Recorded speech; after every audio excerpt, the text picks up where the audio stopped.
Adam stood patiently beside his father-in-law at the front of the church. He did not look around at the bridal party slowly proceeding along the aisle. He was pleased that Doreen's father would once more have a spouse to share his life. It must have been lonely for him for the past 20 years as a single parent raising a daughter, he thought. He was a damn good parent too, if the devotion that Doreen has for him is any criterion. Out of the corner of his eye he caught a glimpse of his wife in her long peach taffeta gown as she slowly advanced toward the front of the church. Doreen's mind was on the sensation that would be created when she announced to her father and the new bride that she was pregnant. I'll tell Adam tonight, she thought, but I'll wait to tell Danny and Max when they come back from their honeymoon. I wonder how Danny will feel about becoming a grandmother so soon after the wedding? As she reached the front of the church, Max, who had turned to face the bridal party, winked at her before turning further to stare at the bride with open-eyed admiration. The bridegroom's thoughts were firmly fixed on what would come after the festivities were ended. Max's knees felt weak from thinking about the pleasure that an erect penis slipping into its place in a well-lubricated pussy would bring. As a means of controlling errant thoughts, Max reflected on that other wedding, 21 years earlier. Back then Max had been so preoccupied with the details of the ceremony and the reception that there was no time left to think about the aftermath, when bride and groom first shared each other's body with full societal approval. Max smiled at the advancing satin-clad bride and received a shy, trusting smile in return. Yes, vowed Max silently, I am one groom who will really strive to make the wedding night so happy for my virgin bride that this day will always remain the greatest highlight of Danny's life. Entering the church, Danny tried to control a mounting excitement by mentally reviewing each step of the day's preparations leading up to this triumphant procession down the center aisle. What a thrill it had been to rise from bed knowing that the big day had finally arrived. There had been the luxury of breakfasting while still dressed in nightgown and negligee. Doreen had arrived early and taken over responsibility for clearing the breakfast dishes while Danny concentrated on laying out all the bride's regalia on the bed in preparation for dressing. A leisurely bubble bath had followed, after which, again clad in gown and negligee, Danny had sat while Doreen applied nail polish to toes and fingers. The hairdresser had arrived at 11 to set both Danny's and Doreen's hair. After a light lunch prepared by Doreen, the real fun of the day began, dressing for the wedding. A thorough shaving of arms and legs and a second quick dip in the tub were followed by a brisk toweling and a dusting with bath powder. The naked Danny stood before a full-length mirror to don silky bikini panties and to fit those luscious breasts into the cups of a satin and lace bra. Danny was still adjusting to the experience of being so amply endowed. Thoughts of Max, unclasping the bra and fondling the breasts, made Danny's nipples tingle. Danny regretted that the light, though effective, panty girdle hid the bikini panties. Nevertheless, it was an additional pleasure to draw a sheer nylon stocking up each leg and clip it in place. Slender fingers smoothed each, and checked that the clocks were correctly positioned. Danny stepped into the bedroom on high-heeled satin pumps to seek Doreen's help in placing the full-length slip over the head without damaging the hairdo. How sleek the silky garment felt as it slithered down into place, exciting the patches of smooth skin not already covered by bra, girdle, or nylons. The bride-to-be sat for a long while at the dressing table, while Doreen applied cosmetics to Danny's face. Doreen slipped on her own dress, and Danny closed the back zipper for her, before the final grand moment arrived. The gorgeous white satin bridal gown was pulled up over Danny's hips, arms slid into the narrow satin sleeves, and the bodice molded itself beautifully around Danny's shapely bosom as the back zipper was drawn up. The final touch was a single strand of pearls to match the pair of pendant pearl drop earrings. When the last stroke of lip gloss had been added, Doreen could not help remarking that she had never seen a more beautiful or more radiant bride. Now as the bride slowly approached the front of the church, ever so conscious of the feel of silk sliding over nylon hose, Danny smiled shyly at Max and resolved that thinking back further in time, over the events which had led up to this momentous day, might be the best way of controlling a mounting excitement. Chapter 1 Daniel J. Millard, as he signed his name, was a bachelor in his mid-30s. Too shy to make many friends, he lived quietly in his own apartment. His one major interest, outside of his work as a computer programmer, was the leadership of a Boy Scout troop. When not at work or occupied with his duties as Scoutmaster, he could usually be found at home, reading, or watching television. This quiet life would probably have continued had not a young woman of about 20 moved into the apartment next door. Dan first encountered Doreen as she struggled by herself to bring a large carton up the stairs while she was moving in. Naturally, he volunteered his help, and finished by making several trips down to her car until all the items which had not been entrusted to the movers had been brought up. "Thank you so much," she offered, when he had completed the last trip. Dan put his last parcel down and thrust out his hand. "I'm Dan Millard. I live in the apartment next door. I guess we're going to be neighbors. I'm pleased to meet you, Dan. I'm Doreen McGregor." "That's Mrs. Doreen McGregor, but right now my husband is away on a construction job in Alaska. That's why he is not here to help. By the way, can you tell me where to find the nearest fast food place? I don't think I could find the ingredients for making supper in all this mess." Dan, disappointed at learning the marital status of his new neighbor, was surprised when she accepted his hastily proffered invitation to share dinner in his apartment, and breathed a sigh of relief that he had tidied the kitchen before leaving that morning. As it turned out, Doreen did most of the supper preparation and insisted on seeing that all the dishes were done up before leaving. During the course of supper conversation, he learned that Doreen was leader of a Girl Scout troop. It also developed that Doreen's father had lived, until the age of 13, in Dan's hometown. Dan remembered a family of the same name, but could not remember a boy named Max. Dan thoroughly enjoyed talking with Doreen, and was most pleased to accept a return supper invitation for later in the week. She promised to make it a full-scale dinner with all the courses. For days afterward, Dan was welcomed into his neighbor's apartment for a meal which was everything she had promised. Doreen greeted him at the door and conducted him to the living room, where he was installed with the newspaper and a glass of wine. While she chattered cheerfully from the kitchen, he perused the paper and sipped his drink. When Doreen re-entered the living room to refill his wine glass, his normal shyness was beginning to evaporate, and he followed her back to the kitchen to offer his help with the meal preparation. His offer was cheerfully accepted, and he was set to work mixing the salad ingredients. Everything was just about ready, and Doreen was just about to remove the roast from the oven when the telephone rang. "I can't answer that now," called Doreen. "Be a dear and answer it for me, Dan, please." He was about to do so when a sudden thought made him hesitate. "What if it's your husband?" he ventured. "Don't worry about it. Tell whoever it is that you are my mother," joked Doreen. Dan had consumed just enough wine that he was willing to participate in this foolishness. He found himself raising the pitch of his voice and saying into the phone, "Hello. This is Doreen McGregor's residence. May I help you?" "Is that you, Doreen?" came the voice of a male caller. Dan extemporized, still using that high-pitched voice. "This is her mother speaking. Doreen has gone out for the evening. Do you wish to leave a message? Just tell her that her father will expect a call later in the evening when she comes in." "Thank you," and the telephone clicked in Dan's ear. Doreen laughed uproariously when the message was delivered to her. Tears were running down her cheeks as she commented, "Oh, Danny. Where did you learn to imitate a woman's voice so well?" "It's not difficult," he answered, once more using that higher pitch. "I've always been able to do it." "I bet you couldn't do it all evening," challenged Doreen. To her surprise, he accepted the dare, and successfully maintained the voice until he departed, after they had watched the television news at 11 p.m. In the meantime, he had enjoyed a hearty meal before helping with the dishes, and both had become so engrossed in their conversation that they had scarcely noticed the passing of time.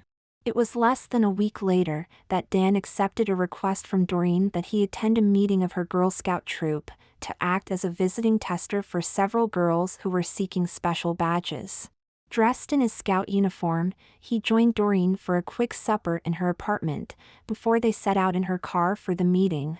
Perhaps the wine he had consumed along with his supper had some bearing on Dan's agreement to the bizarre proposal which she put to him as they drove toward the meeting.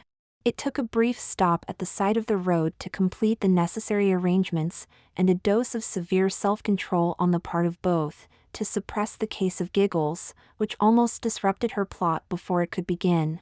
Using his higher-pitched voice, his scout hat replaced with a Girl Scout beret, and with a touch of color on his lips, but with no other effort at disguise, Dan was introduced as Miss Millard. The girls accepted him as simply a rather masculine-appearing woman, and the impersonation was a complete success. He conducted the necessary tests, and several of the girls were recommended for the badges they were seeking. After the meeting, as Doreen and he returned home in her car, they laughed uproariously at Dan's success as an impersonator. Chapter 2. As the weeks went by, the friendship of the two neighbors continued to grow. No sexual intimacy developed between them, but they continued to visit back and forth, often dined together, and occasionally went together to a play or movie. In a manner of speaking, in spite of the difference in age and sex, they became best friends. Often when they were alone together, Dan would be persuaded to practice his feminine voice. This had become quite a private joke between them. About 3 months after their first meeting, Doreen proposed to Dan that he should accompany her to a Girl Scout jamboree. His initial willingness evaporated rapidly when he discovered that she expected him to once more disguise his sex for the 3 days he had agreed to stay. This impasse was broken one evening after supper in her apartment, when the wine had flowed a little too freely, and his resistance was worn down.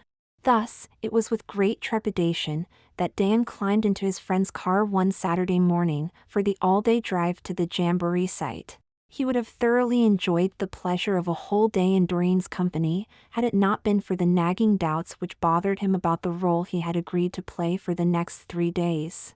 Nevertheless, the time went quickly, and he was not required to pretend anything until they neared the camp. Once again Doreen stopped the car, required him to don a Girl Scout beret, and applied a coating of lipstick. "Now," she instructed, "you sit in the car while I register us. Keep your topcoat done up, and if anyone comes to speak to you, remember to answer in the proper voice. And remember that your name is Danny, not just Dan."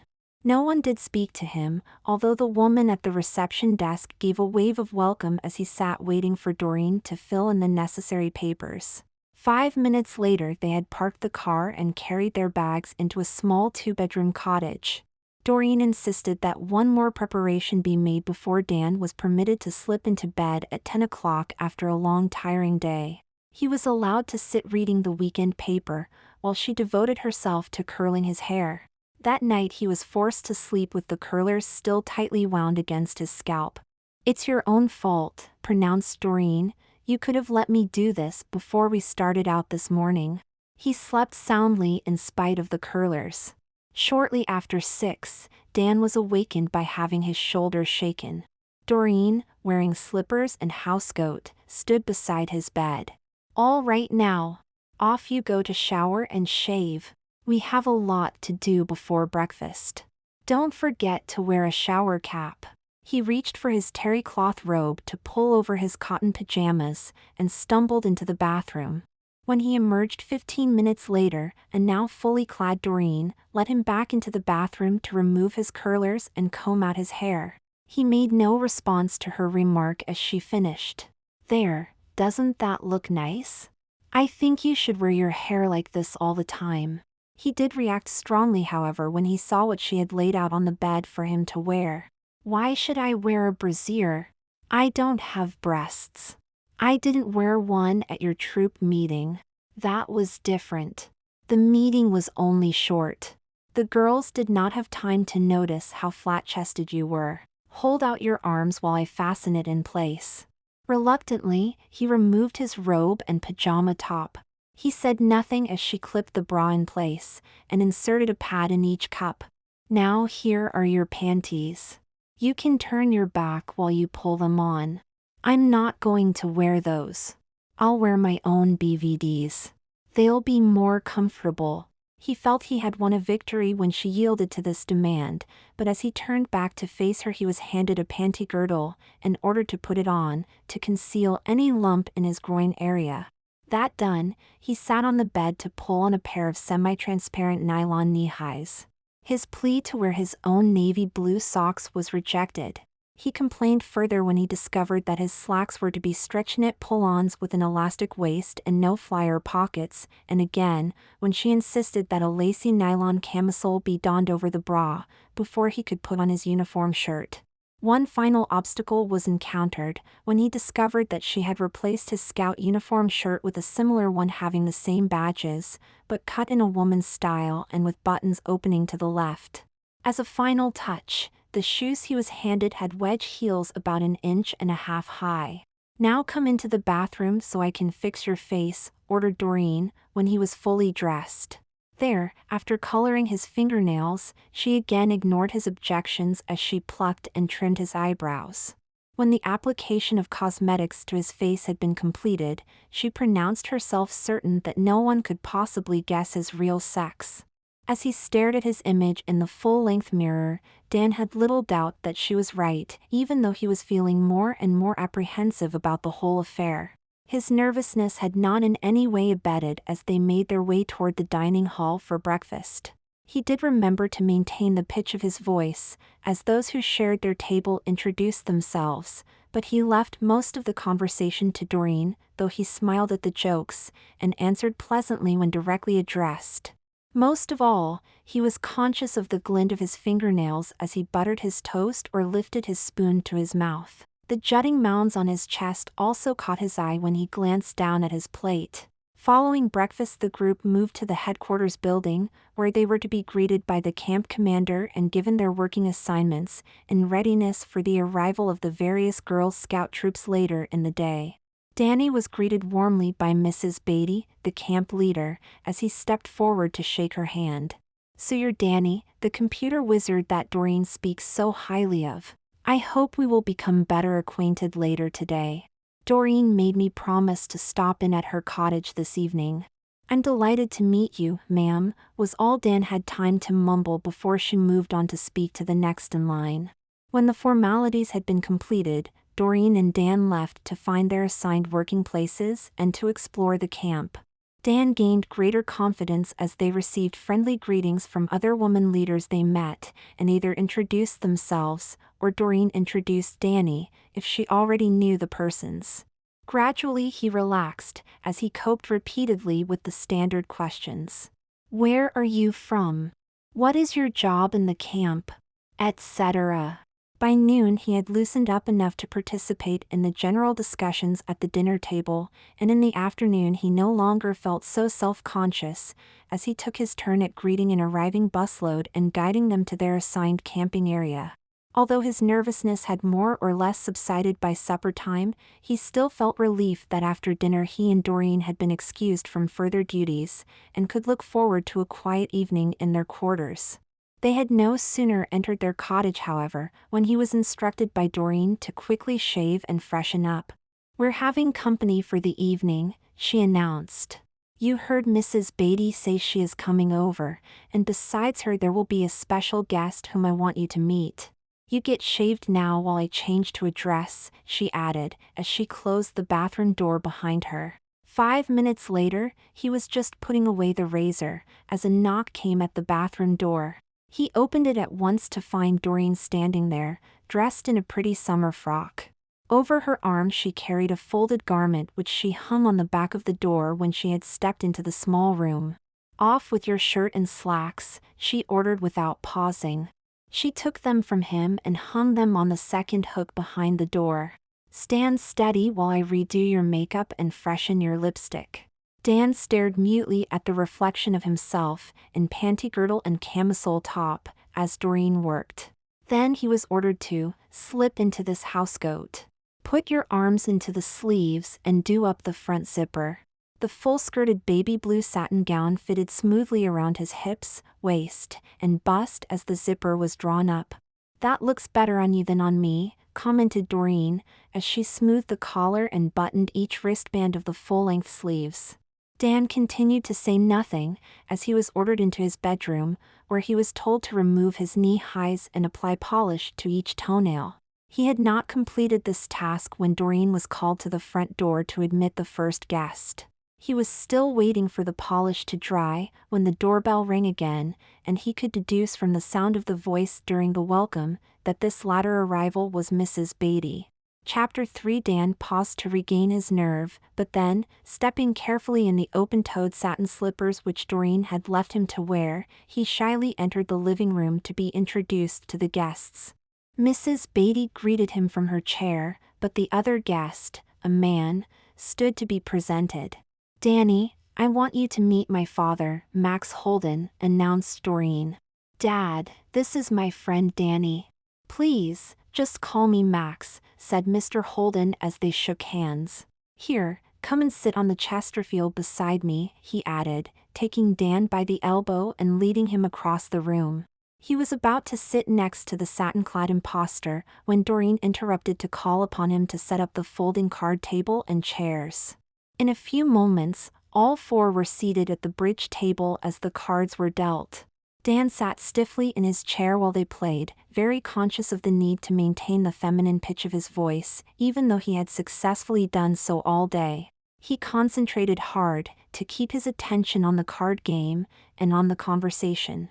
It took effort not to be distracted when the sleek feel of satin caressed his legs as he crossed or uncrossed them, when his eyes were caught by the flash of his colored fingernails as he played his cards, or by the sight of satin-covered breasts as he looked down to sort his hand. He was somewhat unnerved also by the attention which Mr. Holden seemed to pay to his every remark. During the course of the evening, Mrs. Beatty mentioned that she was pleased with the operation of the camp on its first day, but that she was having trouble finding enough staff to keep the dining room operating for the whole week. "We had barely enough helpers in the first place, and the chief cook tells me that another one has to leave after tomorrow." She turned to look at Dan. "There wouldn't be any possibility that you could stay on after your classes finish Tuesday, would there, Danny?" "I'd be happy to help out, but I would need permission to be away from my work longer," he responded, thinking that would end the matter. Mrs. Beatty, however, suddenly hopeful of solving her problem, picked up on this reply. "Do you think your boss might let you stay if I called him to explain the situation?" she asked. Horrified by this suggestion, Dan immediately volunteered to phone himself, first thing in the morning, seeking permission to remain for the balance of the week. "Don't hesitate to call on me if you need help in twisting your boss's arm," added Mrs. Beatty, before turning her attention back to the game.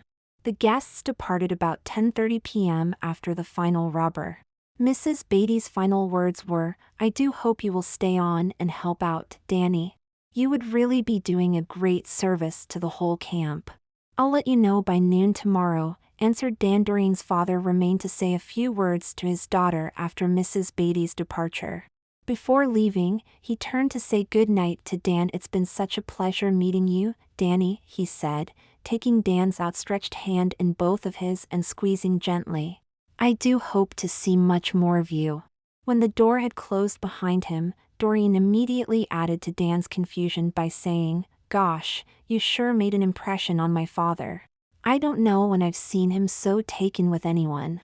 "It's a good thing I'm going home Tuesday evening," answered Dan. "I should never have humored you by carrying on this masquerade." "What are you going to tell Mrs. Beatty tomorrow?" "Why, that I am leaving, of course. You know that she will phone your boss if you say no, don't you?" "Do you really think she would?" he asked in a worried tone. "If I know her, you can count on it. Anyway, you can decide what to do in the morning. Right now, you had better get your makeup off with cold cream and then head for bed. I am sure it will be a relief for you to get out of your girdle." 10 minutes later, an exhausted Dan, wearing the hairnet provided by Doreen, crawled into bed. His mood was rather jubilant that the masquerade had succeeded so well, but he was convinced of the wisdom of bringing it to an end on Tuesday. The nagging worry that Mrs. Beatty might indeed insist on calling his boss disturbed his thoughts as he laid his head on the pillow, but within a short time his steady breathing indicated that sleep had arrived. Chapter 4 Monday morning. Dan rose with the alarm at 6 a.m., took his shower, shaved, and dressed. 20 minutes later, Doreen had again applied cosmetics to his face and combed out his hair. "There, you're ready for another day," she declared as she set down the can of hairspray. It was not until they were on their way to the dining hall for breakfast that the subject of Mrs. Beatty's request was raised. Dan remained adamant that he would refuse to stay on after his planned departure on Tuesday. At 11 a.m. he had completed an hour of instruction with each of 3 groups of girls in the tent to which he had been assigned. As the last girl straggled out to her next group assignment, Dan sat down to rest from his efforts. He thought back over the classes he had just conducted, how enthusiastically the girls had received his instructions in programming, and how odd it felt to be addressed as Miss Millard. He particularly remembered the girl who had gushed, "Oh, Miss Millard, I'm so happy you came.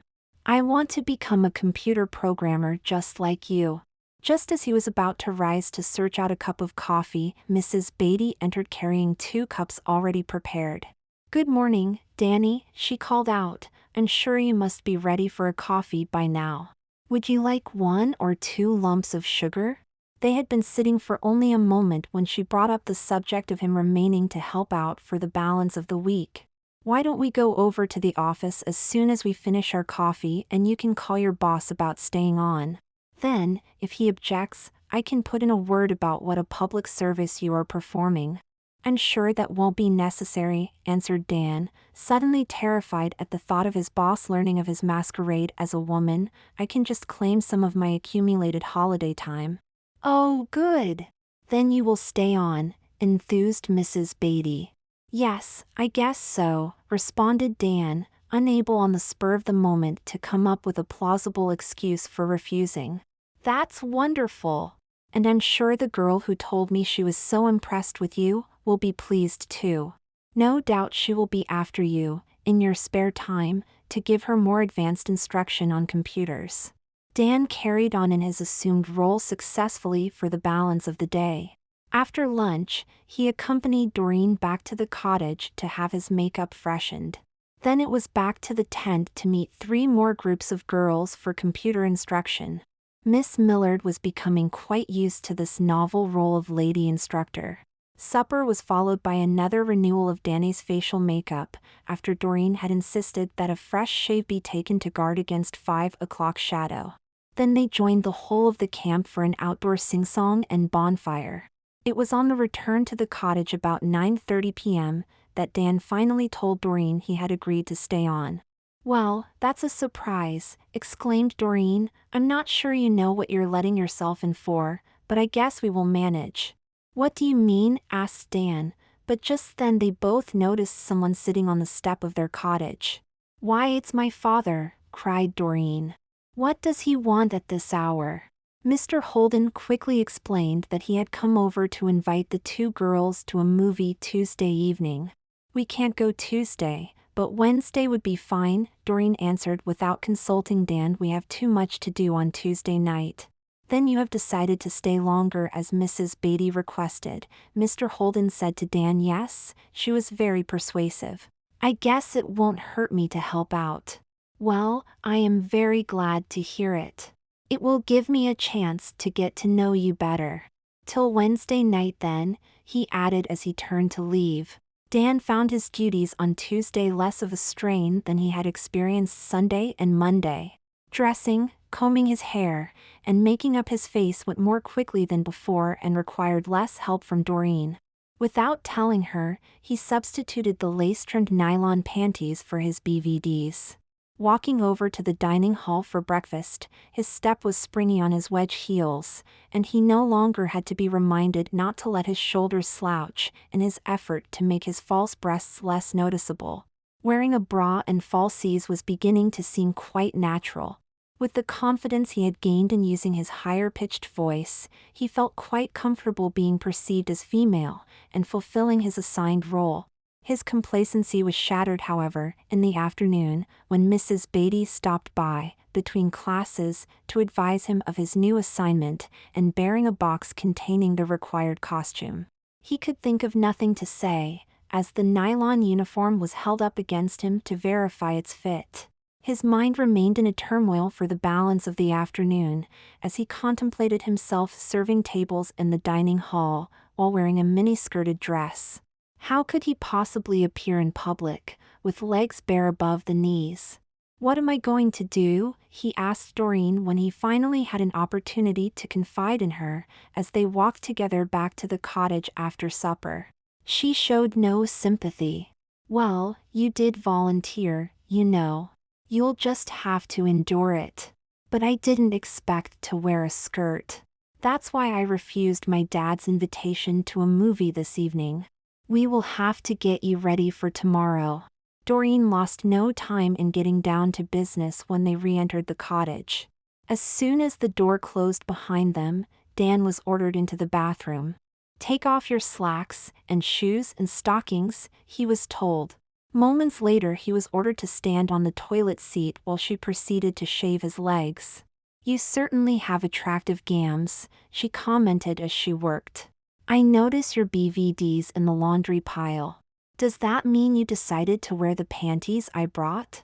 "The BVDs were becoming dirty," he explained, rather unconvincingly. "It doesn't matter.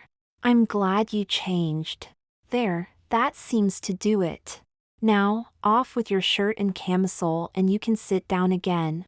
Wearing only panties under his panty girdle, and along with his padded bra, he said nothing, as he sat and raised each arm and turned to have his underarm shaved.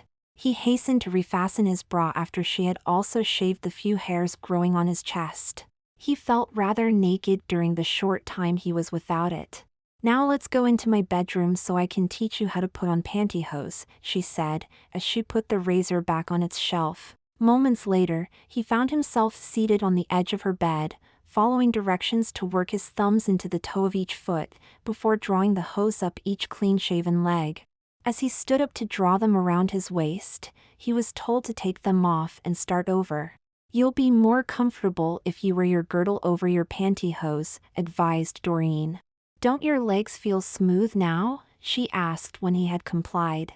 "You're right," he confirmed, as he ran his hands down each leg in turn from thigh to calf, before walking over to examine himself in the full-length mirror. As he turned back toward Doreen again, she handed him a full-length nylon slip.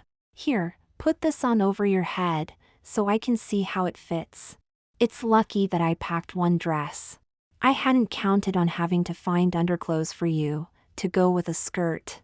After the dainty garment had slithered down over his body, he again stood before the mirror while she adjusted the shoulder straps. "Don't you think the lace trim around the bodice is attractive? I like the deep lace hem as well, don't you?" "It's very nice," admitted Dan in a small voice. "It's too bad we have to cover it up with your uniform, but I'm sure you will remember how pretty it is. Now let's see how well that uniform fits."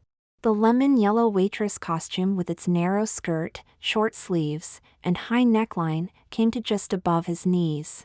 As Doreen drew up the back zipper, the dress closed smoothly around his waist, and had just enough fullness in the upper body to emphasize the twin mounds on his chest.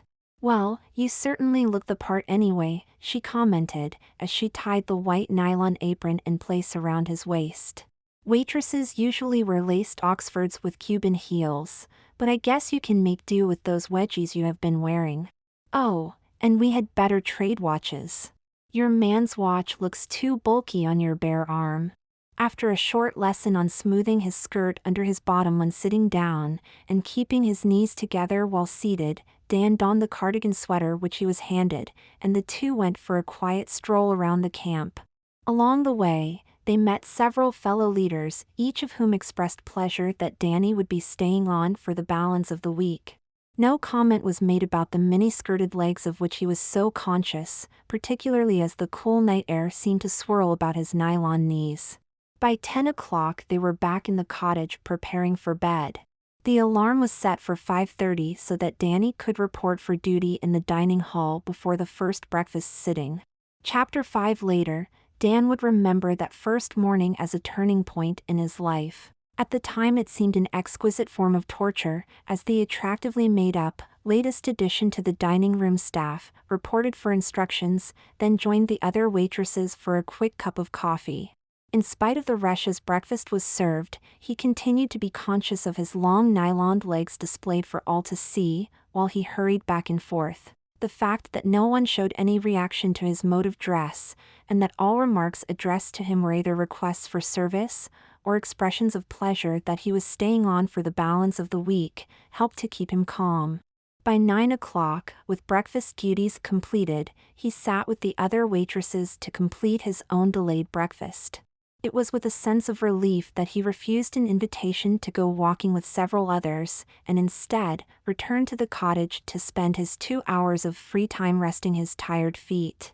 At 10, Doreen popped in to supervise a renewal of his makeup, and to suggest that the pantyhose be dispensed with for the hot part of the day. By 2 p.m., when he again returned to the cottage, he regretted not having taken her advice. A shower, shave, and fresh application of makeup, again supervised by Doreen, prepared him for his final 2-hour work session of the afternoon. Doreen was waiting for him as he later re-entered the cottage. "Hurry," she urged. "My father will be here any minute, and we're supposed to leave right away for the theater." She unzipped his uniform and sent him into the bathroom to wash his face.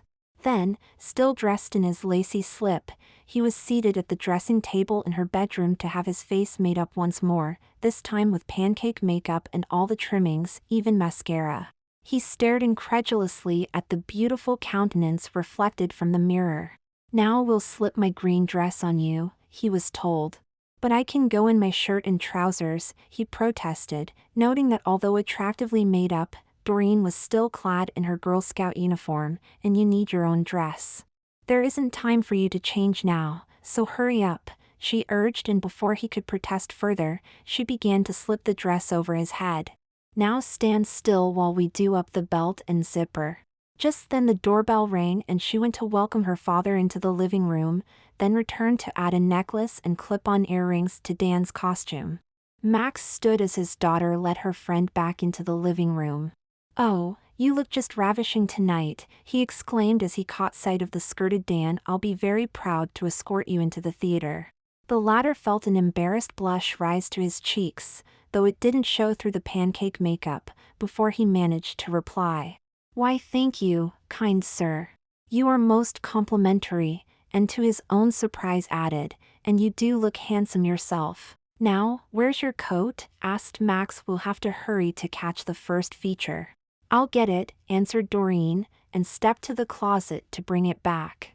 She handed a silk scarf to Dan, and the coat to Max, who held it for Dan to slip his arms in.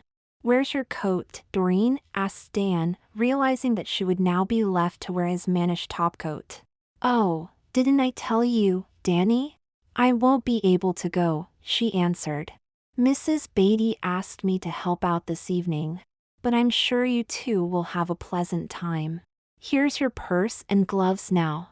You can tell me about the picture when you get back." Dumbfounded by this sudden development, Dan could find no words to express his sudden panic as he found himself being ushered out the door and into the passenger seat of Max's car. He failed to see the thumbs-up sign which Max signaled to Doreen, before opening the driver's door and stepping in. 3 hours later, Doreen was waiting in the living room when the front door opened to admit Dan. "Well, did you have a good time?" she began. "A wonderful time," was the prompt reply from a smiling face, still flushed with pleasure at the memory of Max's final words as he stood at the foot of the porch steps looking up at his erstwhile date, their fingers still entwined. "I can't remember when I last had such a pleasant evening with such an attractive companion. Danny, you're a lovely person.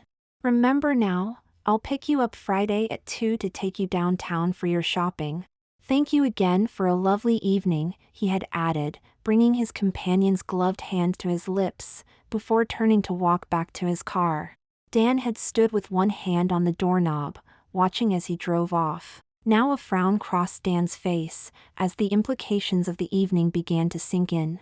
He started to respond to Doreen's request to tell me all about it. Well, after he opened the door for me and I sat in the car, I was terribly worried, but as soon as we started to talk as we drove away, he made me feel so at ease that I forgot what a jam I was in, and just concentrated on acting my part. He paused as he slipped his gloves into a coat pocket, slid the coat from his shoulders, and turned to hang it in the entranceway closet. When he turned back, Doreen could see that his eyes had filled with tears. "Come and sit on the couch," she ordered. By the time he sat down, the tears were streaming down his cheeks. "Here," she said, handing him the purse which he had set down on the table, "you need a Kleenex to wipe your eyes." She noted that even as the tears flowed, he had remembered to smooth his skirt under himself as he sat down. "Oh, Doreen," he sobbed, as the tears continued to flow, and more tissue was brought into play. "How could you do this to me? And to Max, your own father? But I thought you were enjoying yourself. Surely you wouldn't have agreed to stay on for Mrs. Beatty if you weren't." "That's different. Max thinks I am a woman, and treats me like we were on a date." "Well, weren't you?" "Yes, but it's not fair to him. I was afraid he would want to kiss me goodnight. I'm sure you have nothing to fear from Max. I know he's a perfect gentleman. After all, he's my father, so I know him pretty well. But I got so into acting my part that I almost wanted him to kiss me. I'm sure he'd hate me forever if that happened, and then he found out about me. Well, it's over now, and he didn't kiss you, so no harm is done. But he made me promise to go out with him again on Friday. Do you want me to come along?" "You won't be able to. It's in the afternoon, my half-day off, but you will be working." "Then why did you agree?" "I didn't mean to. When he asked, I said no, that I had to go downtown shopping that afternoon. Then he said he would drive me, and we could go out to dinner afterwards. When I said he probably wouldn't like to take me to ladies' stores, he said he didn't mind, that he had often been in ladies' stores with your mother." "What am I going to do?" "I don't need to buy anything in a ladies' wear store." "Then you'll have to buy some things for me. I'll make out a shopping list for you. But I don't even know what size you wear." "Don't worry. I'll write the sizes down, too. Anyway, that wouldn't be a problem. We're about the same size. You're wearing my dress and my shoes right now." "That is until you kicked them off," she added, looking down at his nylon-clad feet beside the pair of discarded wedgies. Dan's spirits started to revive as he described how it felt to have the car door opened for him, to stand aside while his escort purchased theater tickets, to have his chair held for him in a restaurant, to be helped on and off with his coat, and to be told repeatedly how lovely he looked, and how lucky his companion felt to have him for a date. He had so thoroughly enjoyed Max's compliments on his appearance that he had made several trips during the evening into a ladies' washroom, just to repowder his nose and freshen his lipstick. Finally, Dan went into his bedroom to remove his clothes. Still wearing panties and bra, he donned the satin housecoat and slippers, and returned to the bathroom to remove his makeup under Doreen's supervision. Back in the bedroom, he felt a pang of regret as he doffed the last of his finery, to replace it with his cotton pajamas, and crawl into bed. Chapter 6. Thursday morning. Dan managed most of his own makeup under Doreen's supervision. He was less self-conscious, as he reported for his duties as a waitress, wearing his short-skirted uniform dress. In the mid-morning break, 2 of the girls from his former computer class met him in the auditorium for a special discussion about their career plans as computer programmers. During the afternoon break, his confidence was sufficient that he accepted an invitation from 2 fellow waitresses to go for an afternoon stroll. After finishing his supper-time duties, he returned to the cottage with a feeling of satisfaction that he had successfully completed another day of masquerade. That evening, under Doreen's direction, he learned to wash his unmentionables, and received detailed shopping instructions for the following afternoon. He went to bed early, after a short evening stroll with Doreen. Friday morning seemed to pass very slowly, but by 2:15 in the afternoon a freshly made-up Danny, again wearing Doreen's dress, was sitting in a chair, waiting for the arrival of Max. At 1:30, Dan had rushed home at completion of his duties for a quick shave and a full facial makeup, complete with eyeshadow and mascara. Doreen had begged off from her duties long enough to supervise, but had returned to work before the arrival of Max. Once more Dan had his coat held for him, picked up his purse from the table, and was escorted to the passenger seat of Max's car. "Why thank you, kind sir," he had replied to his escort's remark that Danny certainly looked lovely today. Privately he thought that the effort of applying mascara and the clamping of earrings to his earlobes had been made worthwhile by Max's flattering remark. In a downtown parking space, he waited while Max circled the car to open his door, and stretched out a gloved hand to be assisted out to the sidewalk. He had convinced himself that whether or not it was fair to deceive Max about his true sex, there was no harm in enjoying all the courtesies so gallantly offered. To Dan's surprise, Max did not seem intimidated in the strange environment of a ladieswear store.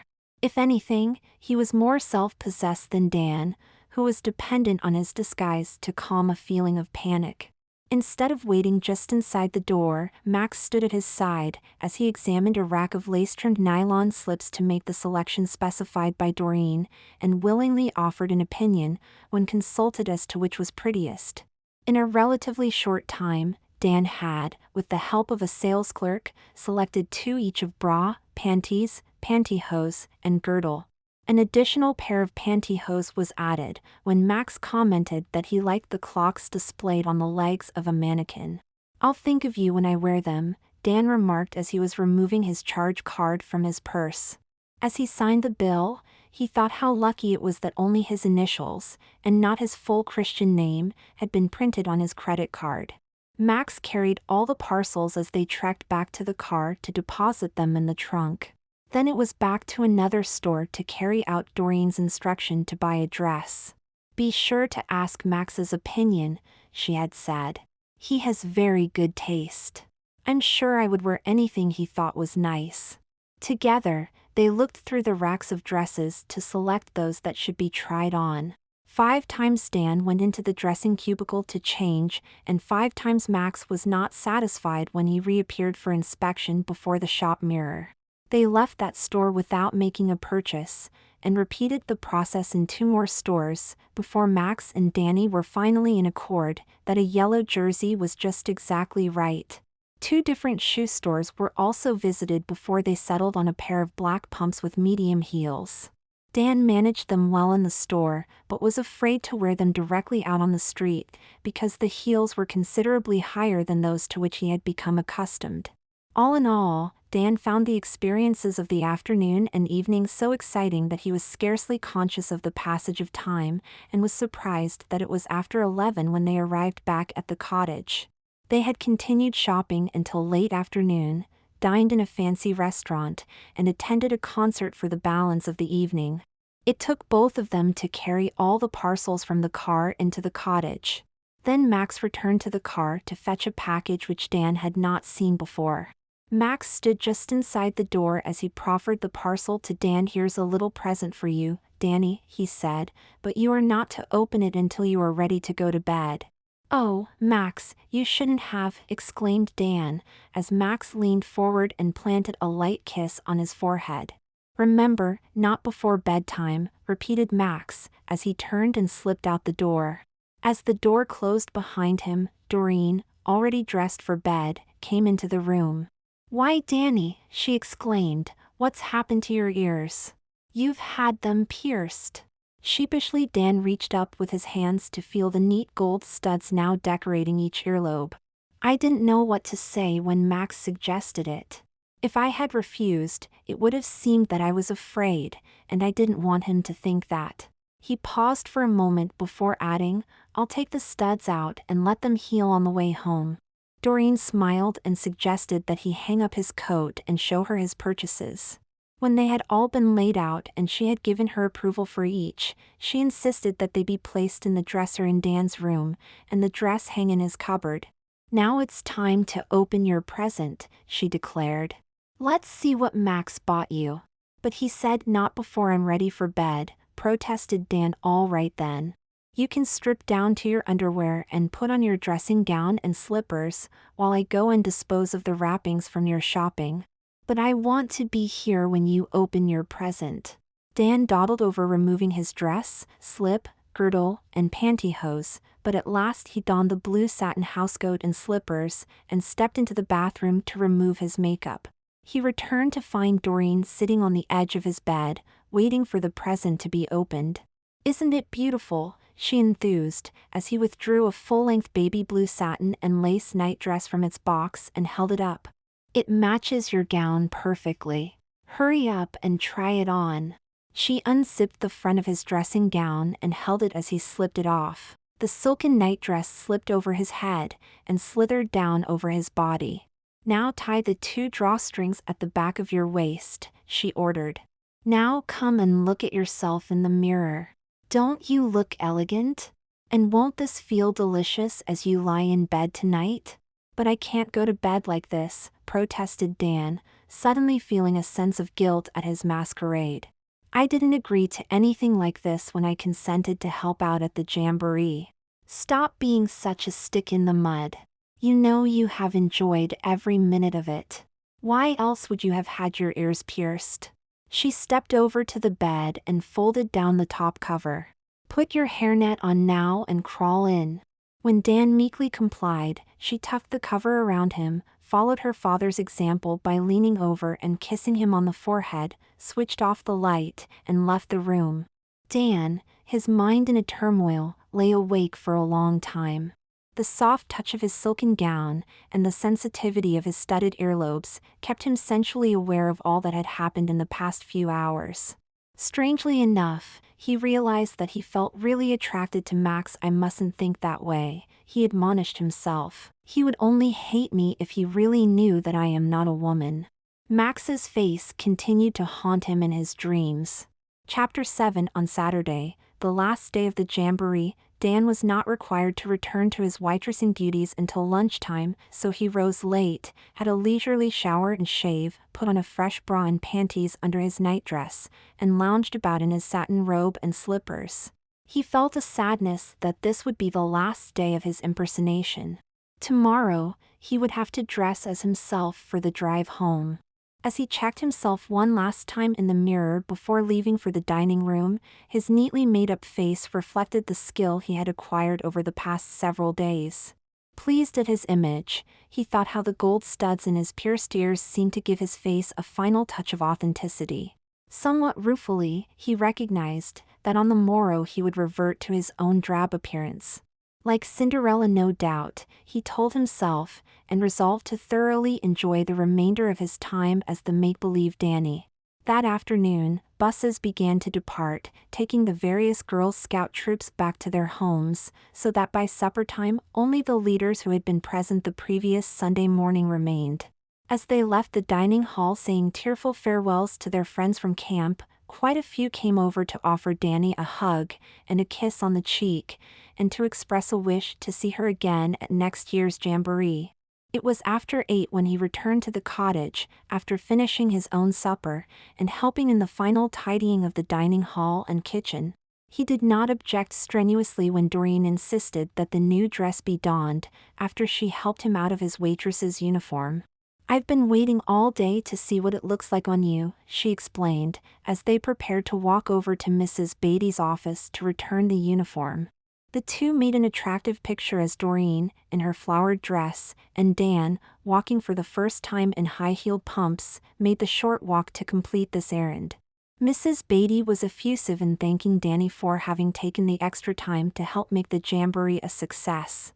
Back in the cottage, he reluctantly suggested to Doreen that she get out her suitcase, so the clothes he was wearing, and those newly purchased things still in his bedroom, could be packed away for the return journey starting early next morning. Once more, Dan received a sudden shock. "I'm afraid you'll have to wear them one more day. We won't be alone in the car. I've agreed to drop Doris off at her place along the way, and Max will be coming with us as far as Centerville. But I'll definitely have to change before we get back home," he complained, wondering at the same time if she remembered that Centerville was the town where he had grown up. He would not want to be seen there by anyone who might recognize him. "We'll work it out after we drop Max tomorrow," she promised. "Right now, let's change for bed, lay out our things for tomorrow, and get everything else packed." Dan was secretly pleased that she refused to pack the gift nightgown. "No," she insisted, "you're going to wear it again tonight. Max was so pleased when I told him you wore it last night, and how lovely it looks on you." An hour later, when a satin-clad Dan was ready to retire for the night, he received one more instruction. "When you get dressed in the morning, slip the nightgown into your own suitcase. After all, it was bought especially for you. Put the dressing gown and slippers in too.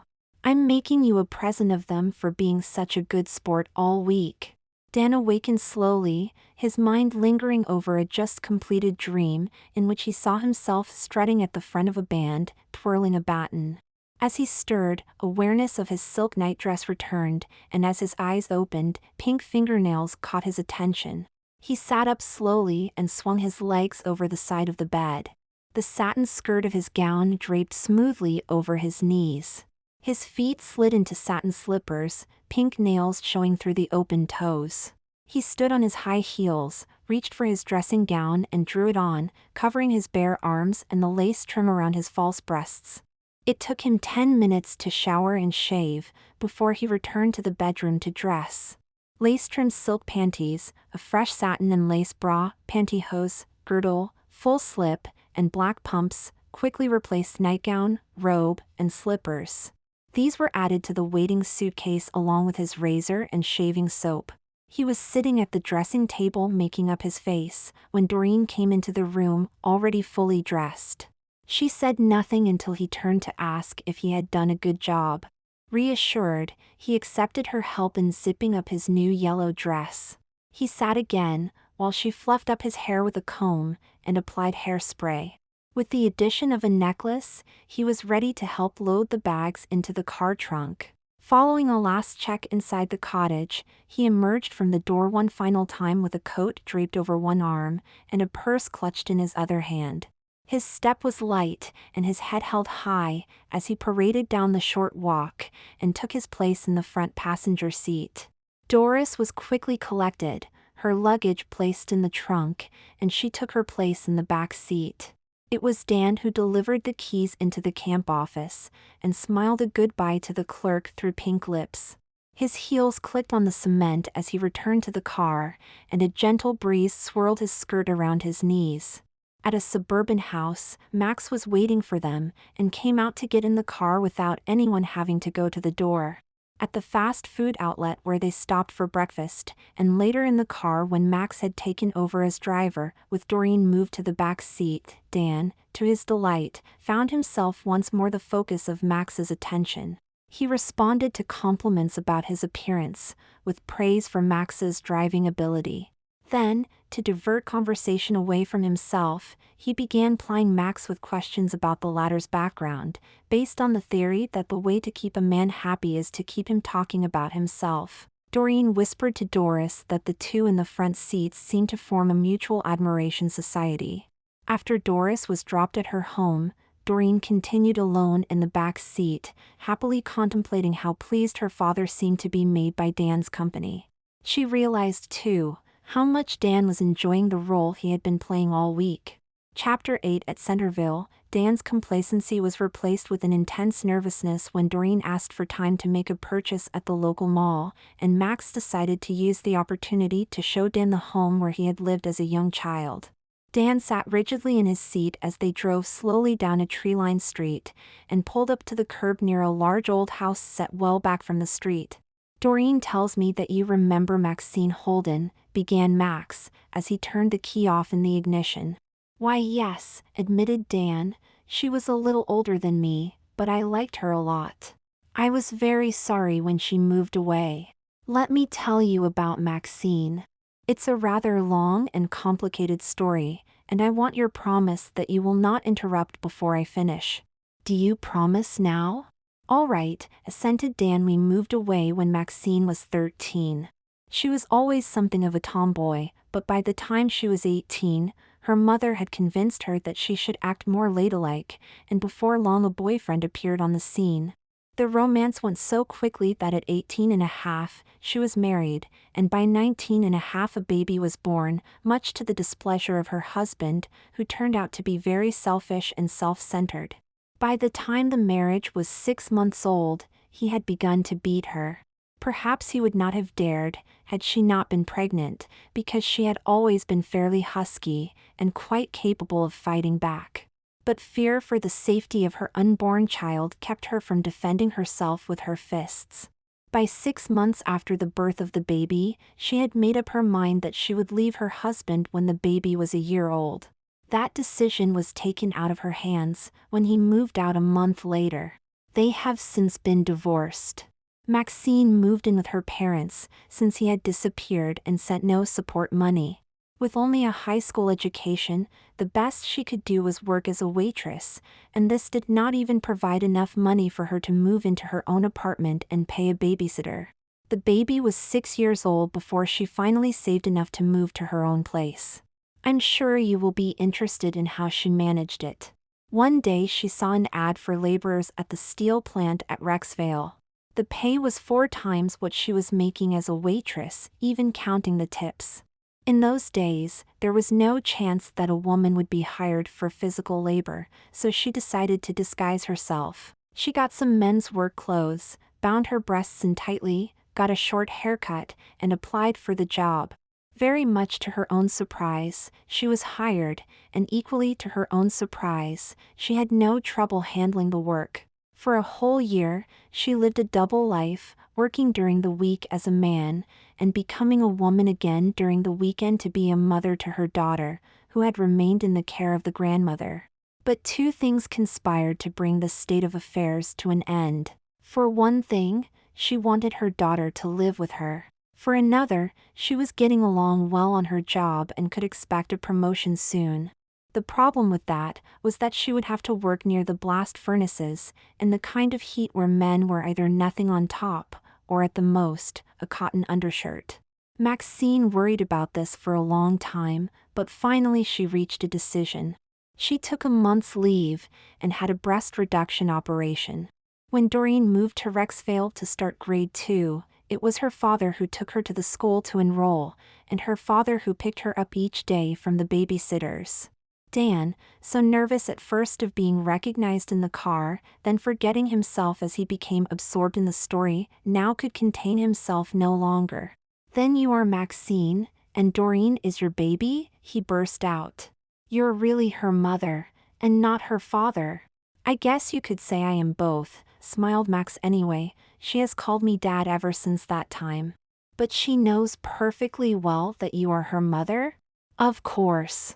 But you promised not to ask any questions, and I haven't finished my story." Dan closed his pink lips and waited. "I want to tell you about something Maxine remembers about those days in Centerville before we moved away." Dan noticed that he had reverted to talking about his female persona in the third person. As you probably are very aware, the third house down the street was the Millard house. The young boy who lived there was 3 or 4 years younger than Maxine, but he seemed to like her a lot. They often walked to school together, and he often came over to see her on Saturdays. One visit in particular stands out. It was shortly before we moved. Maxine was just getting dressed when the doorbell rang. Mother had said she was to wear a dress that day, because company was coming, and the bell rang while she was sitting at the dressing table in her slip, trying out lipstick. She pulled a woolen robe on and answered the door. "May I come in?" asked her little visitor, and her first impulse was to repulse him, but she relented and answered, "I suppose so, but you'll have to wait in the living room. I'm not fully dressed yet. Can't I come upstairs with you?" "I won't be any trouble," he had asked. "Oh, I suppose so," was the reluctant reply. Back in her bedroom, Maxine took her dress from the closet and asked him to hold it while she took off her robe. "Gee, I like your pretty slip," exclaimed her little visitor. "It's so beautiful with all that satin and lace. I wish I had nice things like that to wear." "Don't you like being a boy?" You never have to worry about getting your jeans and t-shirts dirty. It's okay, but I'd really like to have pretty things too. I'll tell you what. If you promise not to tell anyone at all, not even your mother, I will let you wear some of my clothes. Then you can pretend to be a girl and you can help me set the table for dinner. Oh, I'd like that, and I wouldn't tell anyone. Maxine proceeded to find some clothes which she had outgrown, and for 2 hours, her little friend, wearing silk panties, lace-trimmed satin petticoat, white tights, patent leather shoes, and an organdy dress, had paraded around the house helping with the dinner preparations. Maxine had completed his costume with a yellow hair ribbon, a touch of lipstick, and nail polish. It was later, as she was working to remove all traces of the lipstick and nail polish, that he had said wistfully, "Gee, Maxine, I like you so much. I'd like to marry you when I grow up." There, that's the end of my story, and you can ask questions now if you want.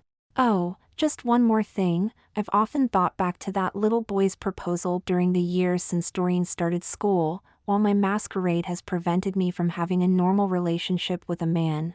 You've no idea how frustrating it is to have women making passes at you, when it is a man you really want. Then you know I am only posing as a woman because Doreen asked me to help out at the jamboree. Yes, but you do it so well that no one would ever suspect. I'm sure if your parents walked down the street right now, they would not even recognize you. My parents are both dead. They died in an accident when I was only 18. I'm sorry to hear that. As neighbors, they were kind to me when I was young. That means we're both orphans. My parents have been gone since shortly after Doreen started school. Maybe that's why Doreen and I are so close. We've only had each other all the while she was growing up. When did Doreen tell you about me? I asked her about you the night you told me on the phone that you were her mother. We have talked about you quite regularly ever since. I was certainly anxious to meet you, and I was not disappointed. You are everything Doreen described to me. I didn't know she was telling anyone else about me. You may be sure I am the only one she told. And by the way, you are the only living person, besides Doreen and my doctor, who knows that I am really Maxine. Not even Doreen's husband knows that. I'm counting on you to keep my secret. I promise, answered Dan. Now suppose we go back and pick up Doreen. Then, if you do not object, I will come the rest of the way home with you too. We won't get there until after dark, and you will be able to slip into your apartment without being seen. I can stay overnight with Doreen, and take the early flight back in the morning. For the remainder of the journey, Doreen drove, while Max and Danny sat in the back seat sharing the reminiscences of Maxine and Dan. The three shared a late supper in Doreen's apartment, after which they sat and chatted for another hour. About 10 p.m., Max escorted Danny down the hall to his apartment, where they lingered for another hour over a cup of tea. Dan, ready for a handshake, accompanied his departing guest to the door. Instead, he found himself drawn into Max's arms for a tender embrace. Max left with traces of Danny's lipstick smeared around his mouth. Dan's thoughts lingered over that embrace as he prepared himself for bed. Once more he slept in his silk nightdress. In the morning Dan was up early, and off to work without seeing Max or Doreen. After the week's practice, he found some difficulty in persuading his voice to return to a masculine pitch. Chapter 9. It was while having supper with Doreen later in the week that he received a telephone call from Max, inviting Doreen and Danny to spend a long weekend in Max's home. In preparation, they raided Doreen's wardrobe to find a sufficient variety of clothes for Dan. From the time of leaving Doreen's apartment on a Friday evening until their return on Monday night, Dan's personality and appearance were once more submerged into that of Danny. As he received a goodbye kiss from Max at the airport, Danny's words were, "Oh, Max, I've had the most wonderful time ever. I don't know how I can ever thank you enough. I'm sure I enjoyed it just as much as you did," was the reply. "And you can thank me by coming again at the earliest opportunity." All through the next week, happy memories of that holiday kept popping back into Dan's mind, receiving a kiss at the airport, Max carrying the bags while his and Doreen's high heels clicked on the terrazzo floor, coming down to breakfast wearing a satin housecoat and slippers, Max's laugh when told that they couldn't start out until Danny had time to fix her face, Max standing behind, with arms stretched around his companion, to teach Danny how to drive a golf ball, learning to accept Max's lead as they danced at a supper club, holding Max's arm as they walked up the church steps to attend a service, and being introduced to Max's friends as an old girlfriend. A new milestone of sorts was reached a fortnight later when a nervous Danny, unsupported by Doreen, who was off on a short vacation trip to be with her husband at his construction job, traveled solo for the first time on another weekend visit to Max's home. That visit would be remembered later as a kaleidoscope of exciting experiences. Observers of a welcoming kiss at the airport could have noted clocks decorating slender nylon-clad ankles, as one stiletto-heeled pump was lifted into the air by a bended knee during that tender embrace. Max, too, was quick to discern and comment about the nylons, which had been selected to please him on their earlier shopping expedition. Danny was thrilled that he had been so quick to notice. It was the little things that Danny remembered best, holding hands as they walked toward the car, sharing the binoculars as they hiked along a nature trail that afternoon, being carried in Max's arms past a mud hole in the path, asking a stranger to photograph them standing together at a lookout, changing back from slacks and low heels to cocktail dress and pumps before leaving for dinner and dancing at a supper club, sipping wine as they sat waiting for the main course, dancing with an acquaintance of Max while Max squired the friend's wife, sitting together holding hands while chatting in the car before re-entering the house, the tender passion of their goodnight kiss before Max resolutely turned away and retreated to his own room, changing once more for sleep with that blue nightdress laid out on the bed ready to be donned, thoughts of how exciting it would be to share the bed with Max, waking early in the morning to the realization that Danny would continue to replace Dan for another day, rushing to prepare breakfast before Max awakened, seeing Max bare-chested as his arm was shaken to waken him for the day, being greeted with a tender kiss at the breakfast table, dressing for church and sitting proudly beside Max in the pew, spending the afternoon as a spectator while Max played baseball with an amateur team from the plant, that surge of excitement and shouts of encouragement as Max got a hit, and finally that poignant moment just before their parting embrace at the airport when Max said so wistfully how much he had enjoyed Danny's company, and how he wished they did not have to part. Dan returned from a third weekend visit pondering what answer to give to Max's proposal of marriage. 2 weeks later the proposal was accepted, and wedding preparations commenced. They began with a course of electrolysis, by which Dan's beard was gradually eliminated. At the end of 3 months Dan gave up his job and moved to an apartment in Rexvale, where he began living full-time as Danny.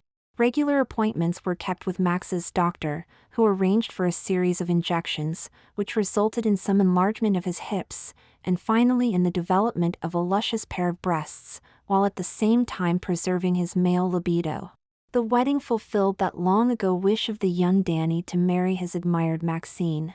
Mrs. Max Holden, the former Danny Millard, returned next summer to again be an instructor at the Girl Scout camp.